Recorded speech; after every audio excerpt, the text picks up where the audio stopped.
Photoshop now has two lens correction tools, the lens correction, which was there before in previous versions, and the adaptive wide angle option, which is new in Photoshop CS6. Both of them deal with correcting lens distortion within an image, and it's especially noticeable when you're dealing with tall objects like buildings and poles that appear to be going off at an angle rather than standing straight upright. So we'll look at lens correction first. It's in the filter menu, and all you do is select it and a dialog box comes open. By default, it should automatically detect the lens that was used to create the image if that particular lens is in the profile already loaded into your version of Photoshop. Now, there are a lot of profiles already loaded in, but if you can't find your particular images in the preset, you could plug in your camera make and model and choose even the lens model and then select a profile. Now, in this case, the camera model, it's identifying it as a Nikon D40, but the profile wasn't available, so we're using a Nikon D90 that has a similar range compared to the original camera settings. At the top is the auto correction area. There's also a custom tab, so if you wanted to go a little bit further into making corrections here, you can correct for geometric distortion, so turning that on and off. You could see that turning that on automatically improves the angle of the masts of these boats. You can also turn on chromatic aberrations, which will improve the quality of the image.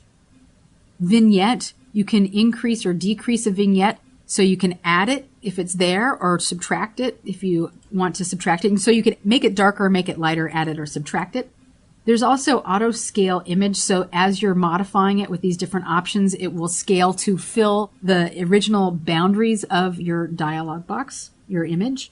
You can also choose edge transparency, edge extension, or black or white. In the custom area, you can increase or decrease the amount of distortion. And this is going to really determine how straight those poles are going to stand from the boats. I'm just going to put it back on 0. You can also adjust red, cyan, green, magenta, blue, and yellow fringe. I'm not going to play around with those because I think the color is pretty good. Here's your vignette. You can lighten around the outer edges or darken, as I mentioned before. So maybe you really want to put the focus on the boat in the center and not really on the surrounding edges. And then you could also adjust the midpoint. Just get these guys back to 0 using my keyboard. And then you can also transform the vertical or horizontal perspective for your image. So if we wanted to adjust that out or in, we could certainly do that. And even adjust the angle of the image.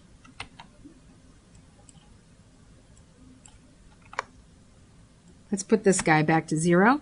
And when you have everything the way you like it, you'll click OK. Now this correction, there's the before, there's the after. This is also a destructive edit, so you'd probably want to make a duplicate copy before you make any changes. Now the adaptive wide angle really works best if you've shot with a wide angle lens or even a fisheye with severe distortion on an image. This image was shot with a sort of a wide angle lens, not completely, but you are seeing a little bit of distortion happening here around the front. So there is a little bit of a fisheye happening in this wide angle scene.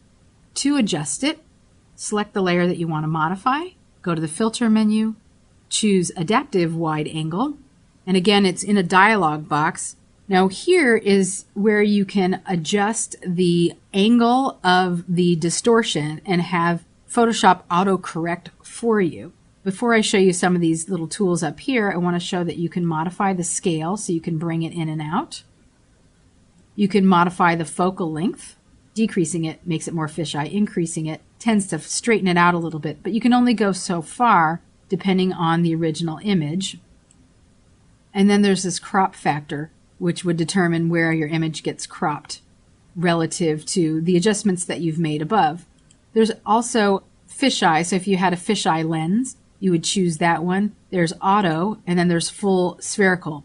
Now it's looking for a lens, so if it doesn't automatically detect what lens that you're using, it will give you a little alert to help you work your way around the dialog box.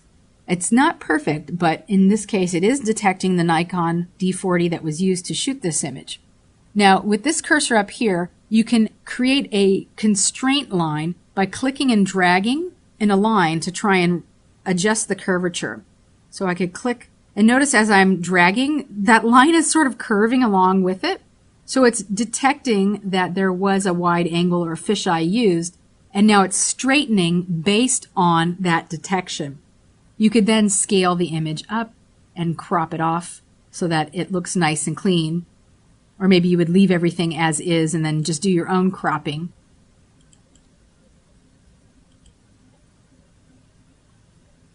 And when you have it the way you like it, just click OK. Again, this is a destructive edit, so you would probably only want to make the change on your duplicate copy of your image and not on the original. So here's another example of before, a bunch of people at a concert, and here it is after. We've just adjusted it down so that there's no curvature happening towards the bottom of the screen. Everything is nice and clean.